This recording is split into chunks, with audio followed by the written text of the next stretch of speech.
I'm Matt Marshall, founder and CEO of VentureBeat, and welcome to the second day of Transform. This is the roundtable on diversity inclusion in AI, and it's a really important session for us at VentureBeat. We did this last year. We had a Woman in AI breakfast as well yesterday morning that was highly attended. But these are issues that are more important than ever. We plan to be back on stage this afternoon with Rodney Sampson, who's the CEO of OHub, talking about the importance of recognizing African Americans in enterprise. And we have a number of things that we're going to be talking about there. So I'd love to introduce the moderator of the panel. Right now it's Crystal, and she is going to be kicking off introductions of herself and the rest of the panelists. So welcome, Crystal. Crystal, take it away, and then we're going to be having a networking session after a good conversation of about 50 to 60 minutes. Hi, good morning, everyone. My name is Crystal. I'm from the University of Vermont. And I'd like to introduce you to Justin Norman, who's the Vice President of Data Science at Yelp. Will Griffin, who's the Chief Ethics Officer at Hypergiant. Ayodele, who's the Data Scientist at Samba Safety. And Yakara, who is a Senior Director, Research and Insights Platform Products for Salesforce. So first of all, I'd like to know a little bit about our panelists today and why they're here. So if you'd like to speak a little bit about what drew you to speak on this panel?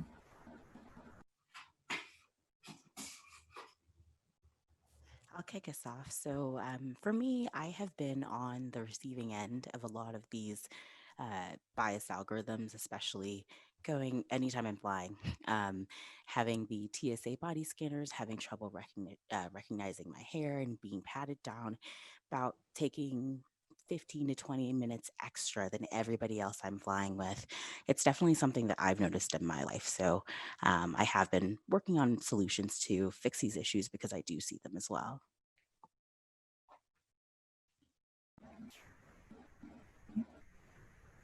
Will, if you'd like to go next. I don't think we can, I think you're on mute, Will. Sorry, Will Griffin, Chief Ethics Officer at Hypergiant. We're an artificial intelligence service and solutions company. This is pretty much, my life's work, but also my day job. My job is we operate in critical infrastructure, defense, and space.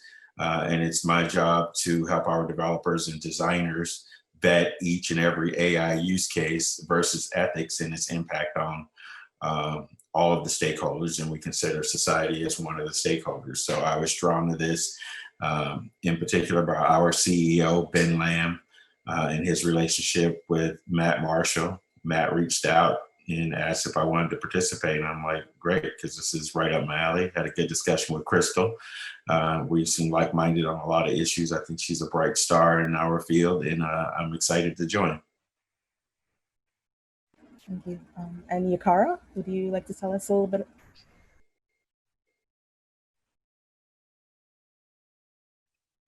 Sure thing. So what compelled me to join this panel was in part because diversity in AI is something that has been very much a part of what's important to me, manifesting my skill sets within Salesforce. So as a Director of Research and Insights at Salesforce, my focus is on amplifying the voices of our users and ensuring that they have the air cover, the appropriate, coverage by our technologies so that when they're engaging, when they're trying to deliver the best work for their companies, that their voices are heard. So the reason I wanted to be here was basically to be a voice of the user, to be an advocate, and to showcase the ways that research and insights can pull that lever to help move the needle on diversity in AI. And last but not least, Justin. So for me, I've in my career had the opportunity to be really most of the roles, if not all the roles that you can have in the AI and machine learning and data science development process. And so I felt it was really important as a leader now to start adding my voice, especially as we start thinking about how to implement in both a diverse way and also an ethical way. Because it's very hard actually to pull off at all the levels of design and development, and it requires a lot of thoughtfulness. And I think it's important that we have those who have been before us as inputs into our model, so to speak, when we're going forward and trying to build these systems at scale in a more ubiquitous way. So I wanted to do my part and add my voice to that. So thank you so much for being here today. We're gonna try to get into some tough questions. So first of all, so we know that tech has these unintended consequences, and it's affected the lives of many people, with resulting in things like gentrification, places like the Bay Area. How much responsibility do you think that tech companies should take for these technologies having these impacts? And what do you think that we should be doing that we aren't doing to make this better for marginalized groups that end up being the worst affected?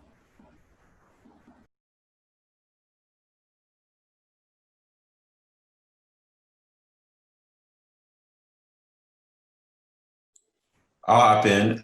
Tech companies are citizens of the world, and they have an utmost responsibility. We look at diversity as an ethical issue. It's not just an isolated, it's not a business issue. It's not an HR issue. It's not a procurement issue. It's not a supplier diversity issue. It is a core ethical issue. And we believe that if the Supreme Court is going to rule that corporations have First Amendment rights in their citizens, then they need to step up to the table and exercise all of their duties and obligations as citizens. And the way we look at it is we have a model at Hypergiant. Well, first we start out with our CEO's vision, which is deliver on the future we were promised, which is to use technology to make a better world. And we use a heuristic similar to an elevator pitch that everybody's familiar with, or back of the envelope calculations everybody's familiar with. Well, we believe there's an ethicist inside of everyone. And we have a heuristic called TOME, which is top of mind ethics. The first step of it is, and we break it down by each use case. Is there goodwill with this use case? Is there a positive intent behind the way we intend to use the technology? The step two is where we challenge our designers, our developers, data scientists, and R&D to broaden their imaginations. And that is the categorical imperative. If everyone in our company, every company in our industry, every industry in the world use technology in this way, what would the world look like? And is that desirable? And then step three requires people to step up hardcore in their citizenship role, which is, are people being used as a means to an end, or is this use case designed to benefit people? That's where we start. Everyone in our company has an obligation to take their part of the use case, whether it's design, data science, development, DevOps, and go through that model to vet their solution to the use case from that first and foremost point. Now, those of you who are familiar with philosophy or spend any time in ethics know that that's a deontological perspective based on Immanuel Kant. That's because it's based on our duty, our values, who we are as a company, irrespective of the client, irrespective of the externalities, irrespective of our competitive set or the people that we compete against. That's who we want to be as a company. Those are the values that we want to use our technology to promote. And so I think that tech companies do have an obligation, primarily because they have an impact. We can see all around the world that the tech is being deployed in a way that's pulling apart the fabric of our society. And I think the reason why is because the philosophy of move fast, break things has taken tech companies historically don't see that they're part of that social compact that holds society together. And what we believe is you're going to break so many things that transparency is high now, accountability will be higher now, and it's far past time for tech companies to step up and exercise their obligations as citizens.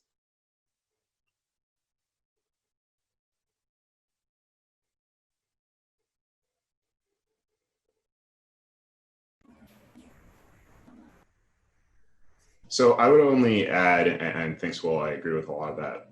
I would only add that because AI and machine learning is so expensive to deploy at scale at the moment, especially in the deep learning technologies, these tech companies end up, because of their power from a pure financial perspective, holding on to extremely dangerous tools at times. And we've seen that play out in history recently. And so not only do they have an ethical responsibility, which is something they should do before they've done anything wrong, they also have a responsibility to hold themselves accountable when things go wrong. And they will when you're doing this many actions at scale.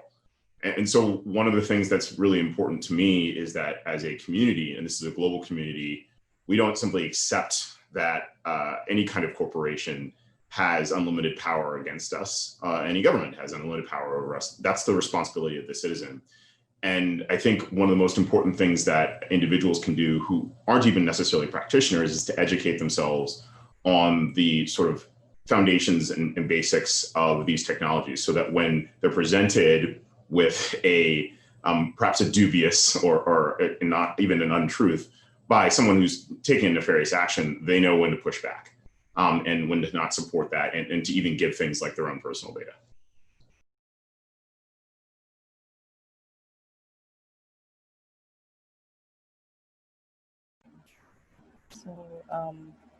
So let's talk about that. So we talk about solutions, and one of my critiques as somebody who's on the academic side is that the tech industry, or tech in general, has this idea of slick and easy solutions for complicated problems. So data is a proxy for real life or the real world. And sometimes we're accused of flattening reality and simplifying problems. Do you think that that has to do with our industry's tendency to devalue non-science expertise in AI? And when we talk about diversity in AI, does this lack of valuing these different points of views impact how we make technology and AI today? Yeah, I think that's one of the biggest problems, is that we want to find these technical solutions because a lot of the analytical folks that are in tech think that's the hard and fast, like ground truth, right? But just like you mentioned, data doesn't encapsulate everything. So in industry, there are so many times where we don't have the exact data we need, and we're like, well, this is close enough. This closely represents what I'm going for. This is the best I can get my hands on, depending on company red tape or one of the multitudes of reasons why we can't get other data. But regardless, a single data set is never going to capture every feature about someone to try and predict their risk in these cases of like algorithms like Compass. So I think that not really partnering with people who are in these social sciences to understand how we approximate for a full person, like how do we make these predictions using limited data, and then making that clear and transparent and saying, we only have, like, even for Compass, some of the most important features were so many aspects of people that you can't change. So did you grow up in a low income neighborhood? Did you graduate high school? Do you have a mental illness? Have you ever had a drug addiction? All of these features, you can clearly see how some people this is going to disproportionately affect people. So not including people in social sciences and humanities to really understand the human world. We try to apply like AI and just kind of dump it into general engineering, taking that move fast and break things attitude, but not understanding that this impacts people's lives at scale and so much more deeply than simple, like most web pages or most like simple products.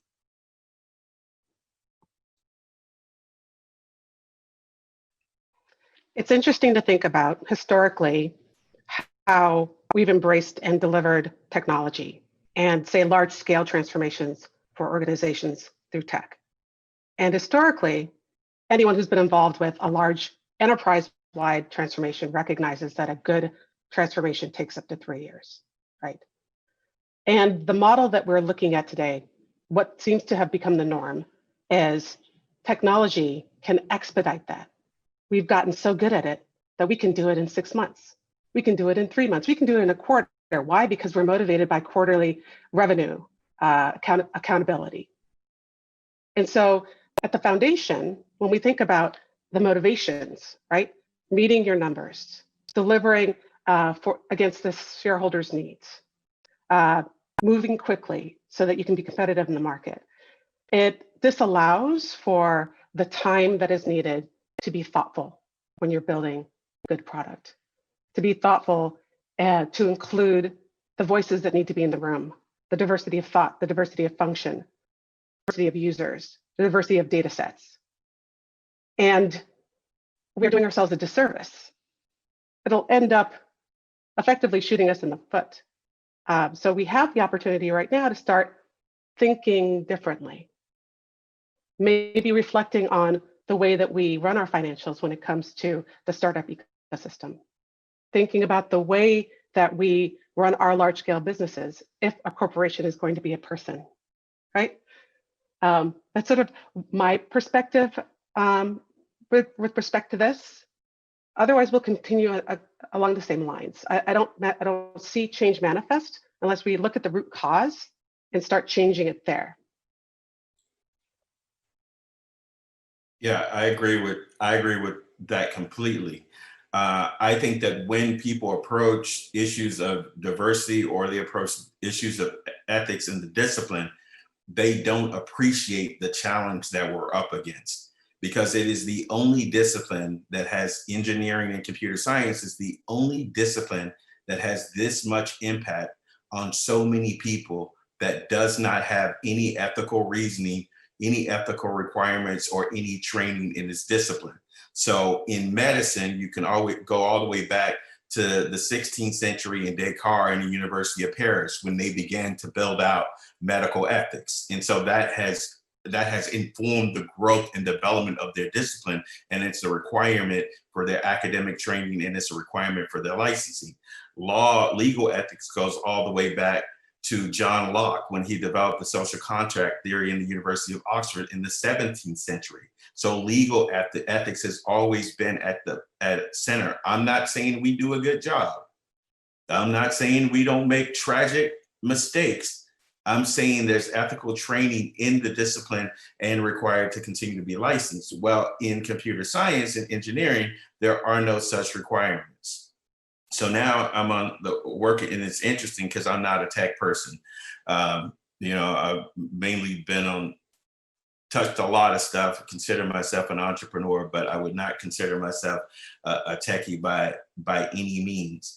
But I'm part of the IEEE Standards Association, and in there are a lot of techies. But what they really feel like, especially when they look back now, they say we never really received any training on thinking about the people impact of the work that we're doing.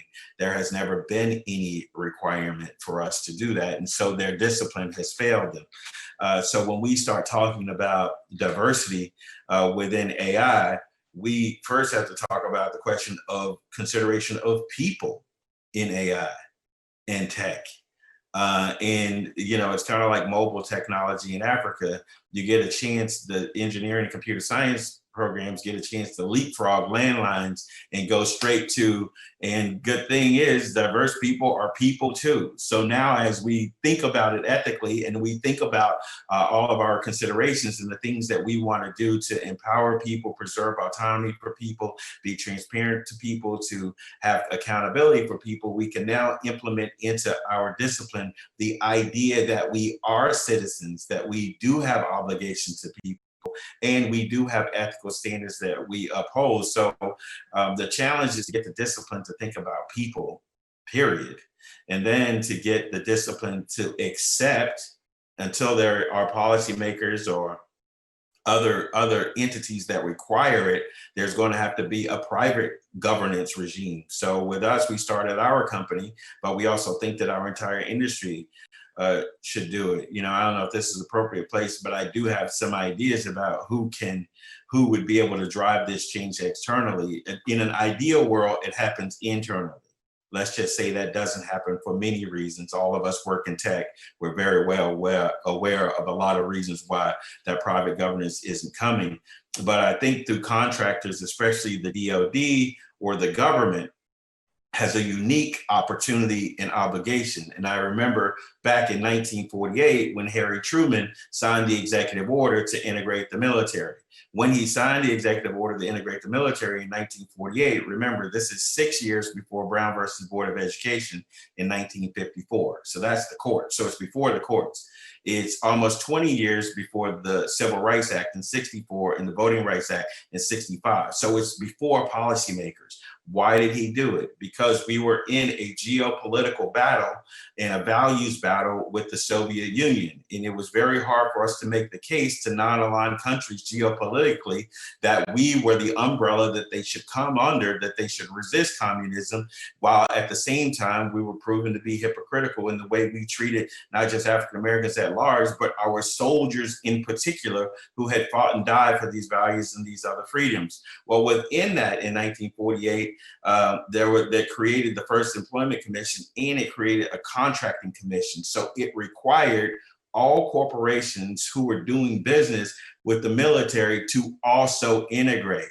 And so that started the process and the values of integration in corporate America, even before courts and even before policymakers. And I think, as many of you know, I mean, everybody on this call and probably a lot of people in this meeting are also aware that the government at the moment is the largest purchaser of AI technologies and AI services. And they're in the process now of developing their ethical rules and their ethical standards. And while that's being developed, they need to keep an eye on the idea that whatever they come up with, they are actually shaping the norms and the standards and the values and the ethical requirements of the industry. And to Justin's point about citizen awareness, when we ask and we take action, and this is the reason why I applaud Black Lives Matter. Those kids are amazing because those kids are right now the leaders in AI as well, because they're the ones who identified the fact that law enforcement was using facial recognition, and through that pressure on institutional investors who were the equity holders of these large corporations, it forced IBM to pull back on facial recognition, and then that forced Microsoft and Amazon to follow suit. So I don't want people to lose sight of the power that we actually have as citizens, and then don't lose sight on the obligations and the requirements of our government to enforce our values on corporations and contractors, because I'm very reluctant to rely on private governance to solve these problems. So since we're talking about problems, what do you think, keeping in mind the historical context of racism, systemic racism in this country or all over the world, and colonialization, that we can do? Like, what are the checks and balances in an actionable way moving forward that we can do to make AI more equitable?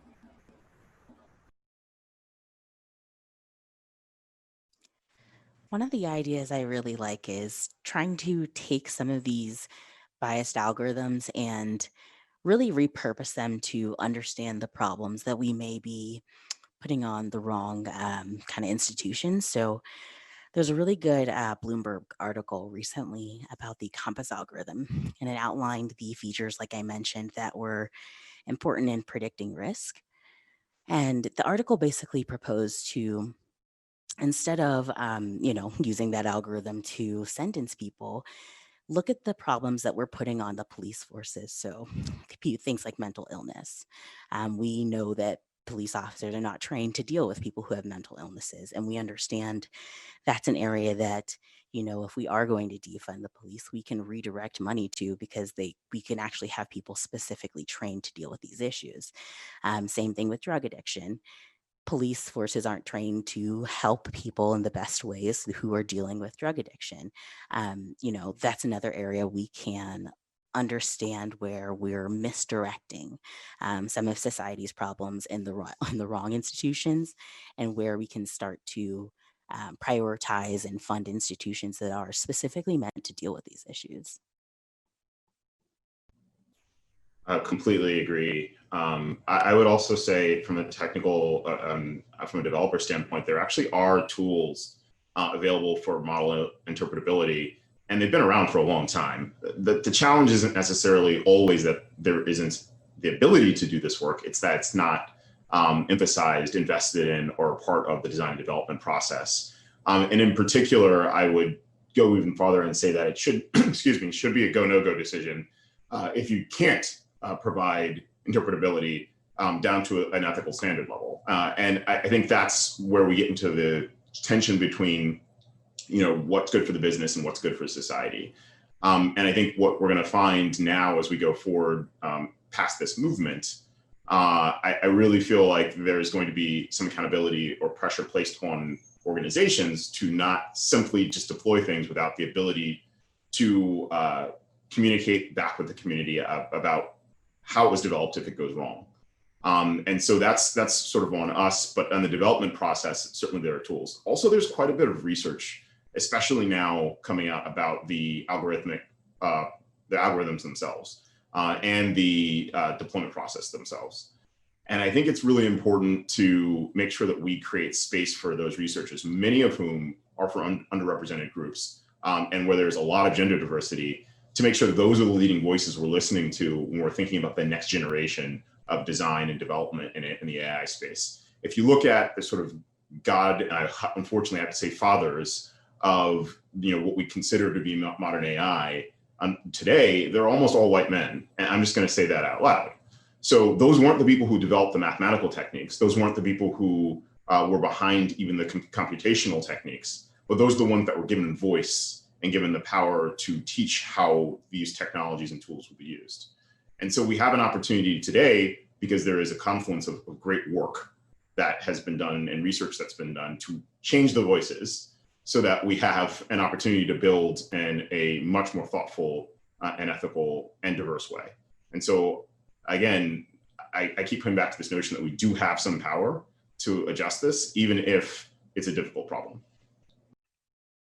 I agree wholeheartedly. I also believe, kind of dogpiling on that we have the opportunity right now to change the way that we do software development. And that change needs to consider the fact that anything that involves AI is now a systems design problem. And when you are embarking upon a systems design problem, then you have to think of all of the vectors that are going to be impacted by that. So that might be healthcare, that might be access to financial assistance, that might be impacts from a legal perspective, and so on and so forth.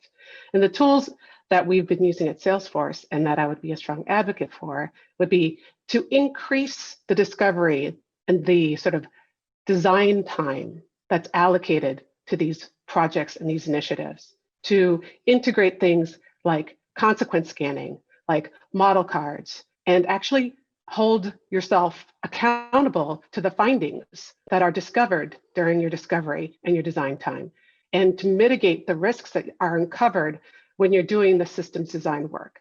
That requires a different type of software development. And it also requires a different consideration for the data that you're pulling.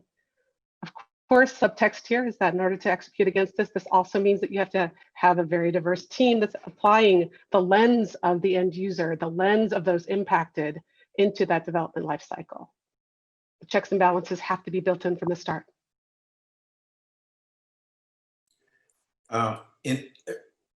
I agree with this. I just want to say this just as a participant and just person here. This is a great panel. Like, I'm not kidding. I'm learning a lot right now, and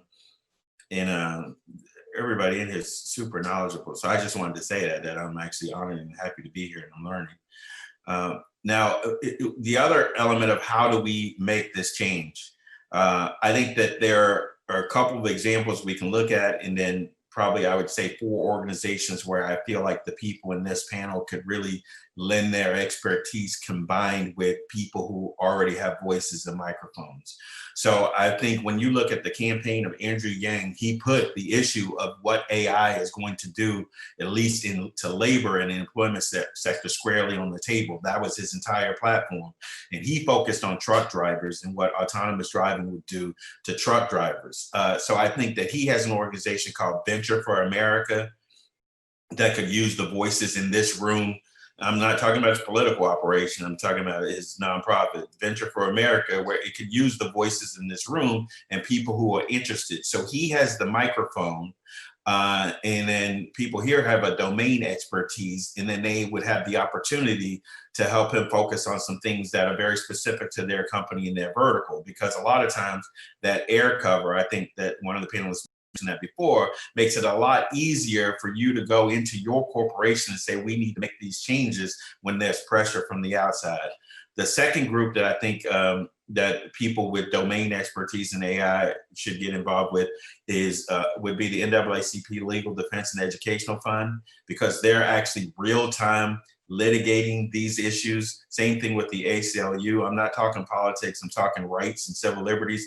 They're litigating these exact issues real time, and they're getting wins at the city and the state and the federal level. But they could use domain expertise, people who are inside, who understand what their technologies are doing. The example that I would give, historical example, would be comparable to academics with the Manhattan Project and the development of the nuclear bomb. You know, everybody went into it. I know Richard Feynman went into it saying, well, if the bomb is theoretically possible, then it's practically inevitable. And ethically, he decided it's better for us to get the bomb before the Nazis got the bomb. And then that's the reason why he joined.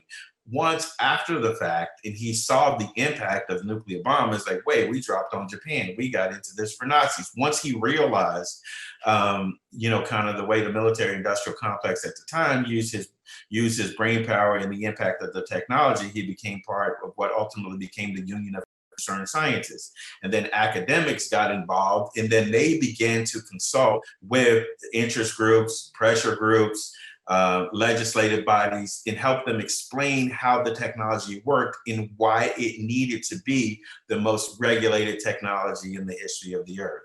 And I think that there's going to have to be that kind of inside-outside game where people who have the expertise on the technology pair up with people who have the microphones and the ability to evangelize and the ability to mobilize citizens to demand transparency and accountability to stop some of the worst effects. This is definitely true for diversity and integration, but just like integration benefited every citizen, when you focus on diversity, in this case, in the current moment, African Americans, it will preserve civil liberties, rights, and opportunities for everyone. So I have another question. So everyone has biases. How do we check our own biases as makers of technology? And where do you see the role of AI being in the future? I mean, what is the use, or what is the role of AI in our society?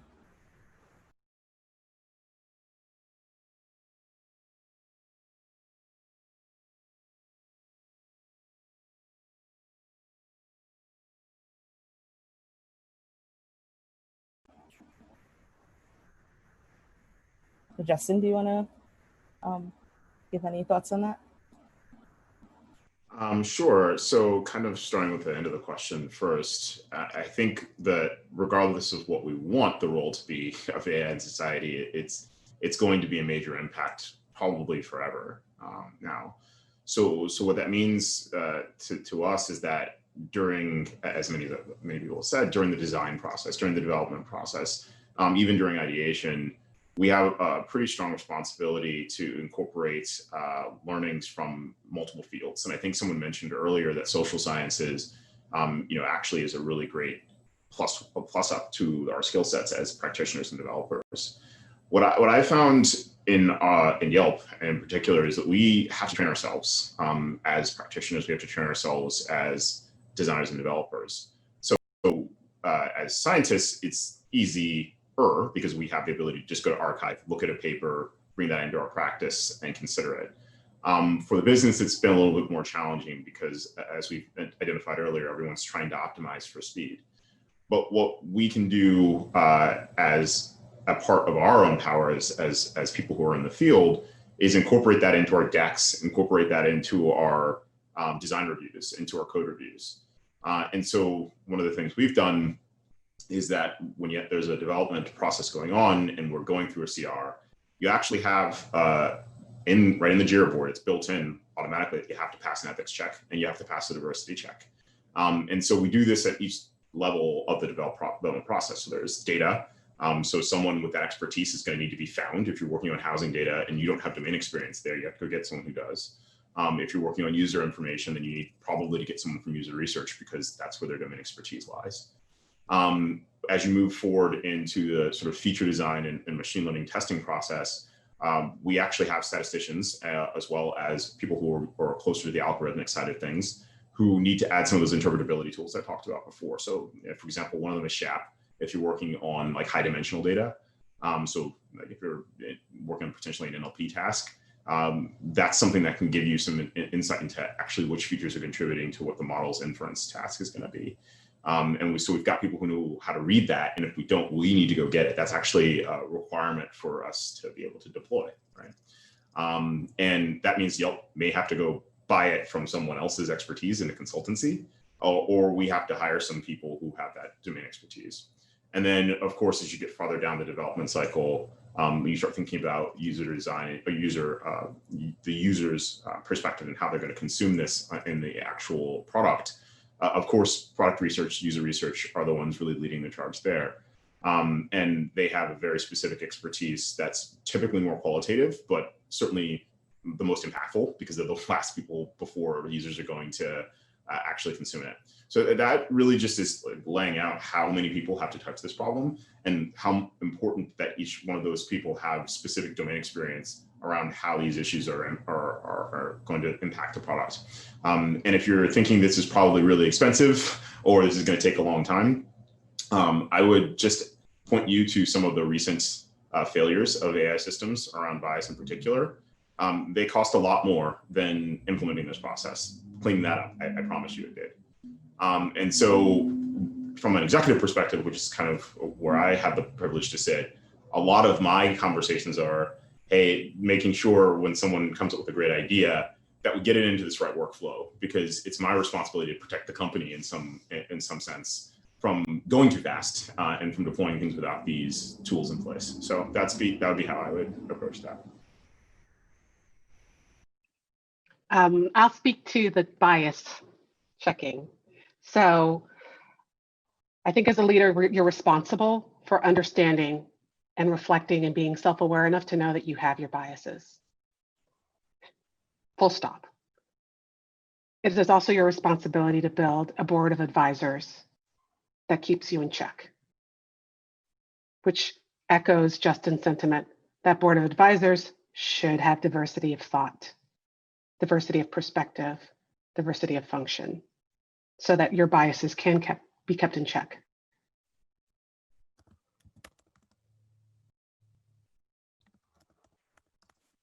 Yeah, I'd just like to add from a perspective of someone who does this every day, it's the same responsibility.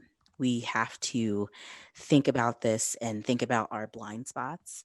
Not only that, but sometimes it does take consulting with people who aren't like us to point these out. That's something that I've personally had to do in the past, but taking that extra time to make sure we're not excluding groups of people and we're not baking these prejudices that already exist in society straight into our models. It really does come to relying on other people because there are some things we just can't see. Yeah, I want to echo what everyone else said. I think the key is getting it into the workflows. And I just want to highlight, something else too. Like, I hope the attendees really appreciate that it's very rare that you get in, you have this type of discussion with African Americans who are actually in leadership positions who can put diversity into the workflow. They're and I don't have any problem with the D&I, position. But if it doesn't get into the workflow, it won't get into the technology. If it doesn't get into the technology, it won't change the culture. That's it. Now and I think the other people here are kind of in a fortunate situation where, and we're smaller too. We only have 250 people, but our CEO has made it a priority that everyone in the company implement our ethics framework, and it's in the workflow. So I see there are a couple questions in the Q&A about how that works and how you get it into the organizations. Well, basically, we're primarily a consultancy with an R&D arm. So for us, it works like this: we get an RFP, or we get a business problem or a technical problem from a client. When we get that problem, then everyone who's involved in that use case, potentially, whether it's DevOps, engineers, data scientists, R&D, everyone in strategy, everyone who will have a part on that project will then come up with a whole range of technical solutions or business solutions. Once we get that set of technical and business solutions, then every one of those has to be vetted by our framework. So when we vet all those through our ethical framework, and diversity obviously is part of that, and society, and thinking broadly about society is part of that, which includes everybody, then those technical and business solutions are then vetted, go through an ethical reasoning process that we call top of mind ethics. Whatever's left is what we present back to the client. Usually, once we go through that vetting process, it makes our teams more creative, because now they think about a broader range of stakeholders, which then causes them to think more broadly about the potential solutions. So it should result in better, to Justin's point, more robust solutions that we present back to the client. So in our case, ethics doesn't have to be the priority for the client, because you're going to get an ethical solution whether you like it or not, because we vet it internally before we present it back to them as a potential solution. That's an important consideration, when you're, especially for us in an entrepreneurial environment where every client matters, every sale is important. We don't want to lose business, but we think that it helps us gain business, because all we have to do is point to the headlines and say this exact use case and this exact technology has cost other people money when it wasn't vetted because it blew up on them. Our solution ultimately will be more robust. It will last. It will withstand scrutiny, and it will withstand accountability. So that's kind of the way we implement it into our workflow. And I want to make a really important point that ties back to what I said about the people on this panel. I'm assuming that they're in a position that they can flat out stop a use case and say, listen, nope, doesn't pass muster, not happening. When developers, designers, data scientists, and R&D know they can't run you over, they think differently. All of a sudden, everybody becomes a freaking philosopher. Everybody's a social scientist. Somehow or another, they figured out how to think about people when they know that their work will not go forward. And I think that's critically important. And this is the last thing I'll say, and I always say this because people say, well, at my company, we X, Y, and Z. Okay, quit that company. If your company is a loser, it will be a net negative on your resume.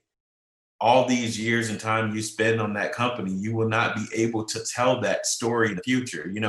This is an extreme example, but if you were a general in the SS, I'm sorry, that's not a credential. Not impressed. You were on the wrong side of everything. So quit that company and go find another company that does believe in their obligations to society, and where you can be innovative and where you can make the world a better place. I firmly believe that this may be the best career advice you get, at least this morning.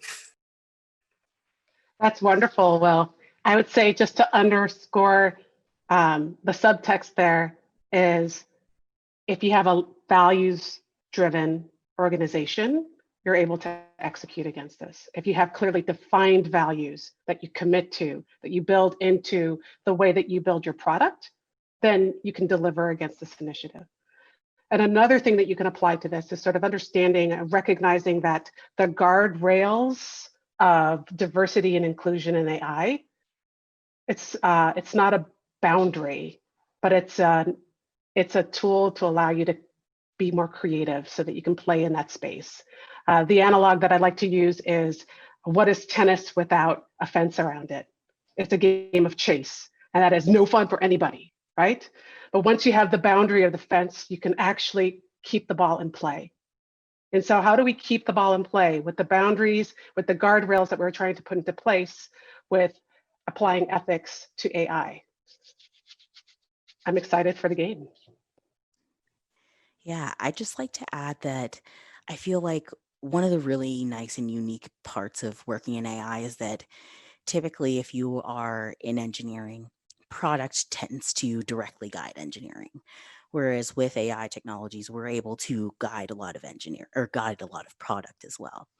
So having that impact, I always say the biggest skill you need for anyone in data science or AI is being skeptical and not being afraid to be the squeaky wheel and say, no, we don't think this is a good product.